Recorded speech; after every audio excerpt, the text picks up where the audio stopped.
Hello, my brothers and my sisters. I would just like to just take some time to talk to you about just some things that we've seen going on in our country recently.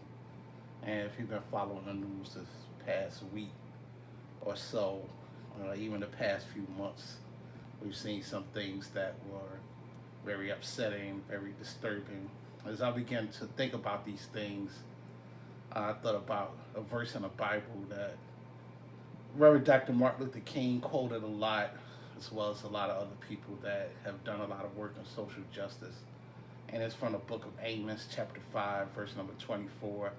So I just encourage you to look at that in your personal devotional time, your leisure time. And it just simply says, let justice roll down like waters and righteousness as a mighty stream.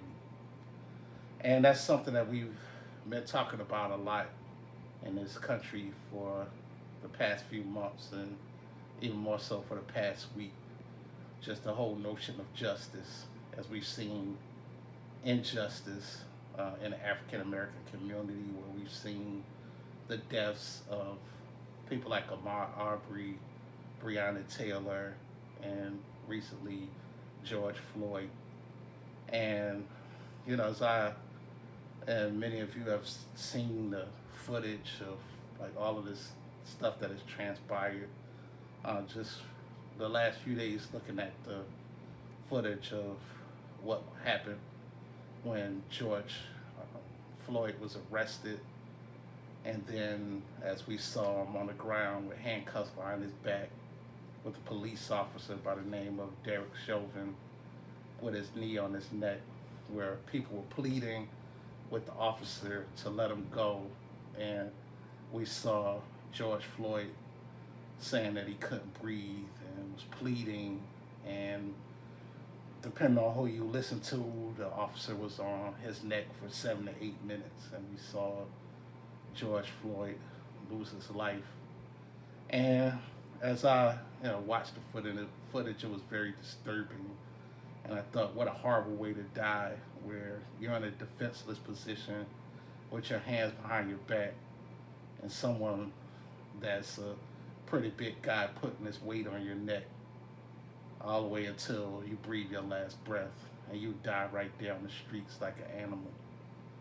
And we saw outrage over this, where we have people that have protested all across the country.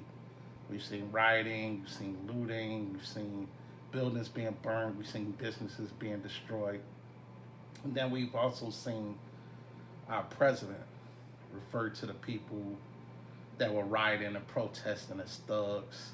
And he's even criticized the mayor of Minneapolis, Minnesota, saying that he needs to get control of the city. And he's even threatened to send in a National Guard. While he's making these comments, there was no mention of George Floyd by name. No condolences were extended to his family. No acknowledgement of the ugly racial history that we've had, even from the beginning in this country.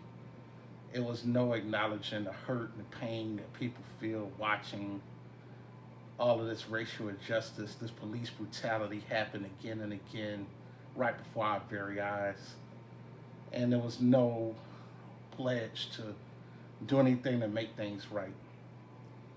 And we saw people, as they protested and they rioted, it actually led to an arrest being made from the officer. And I know I may be talking to some people that maybe you say, I don't know about this protesting stuff or rioting and so forth. But it's always something that we can do.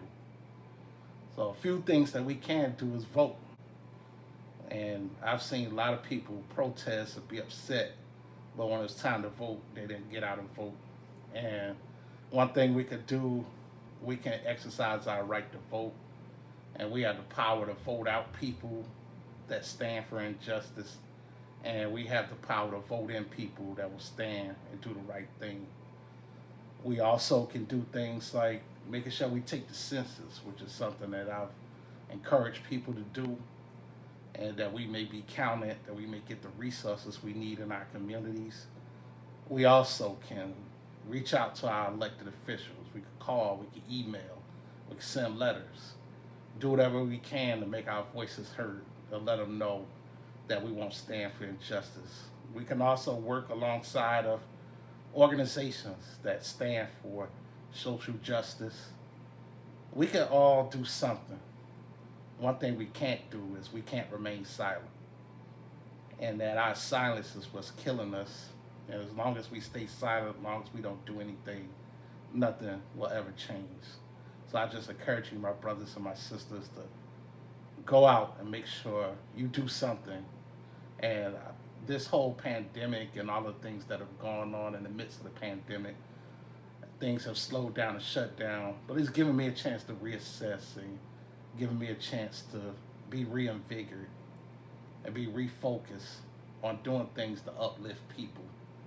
And I said to myself that if it's any endeavor, any ministry or anything that's not centered around building up people, then I don't want to be a part of it.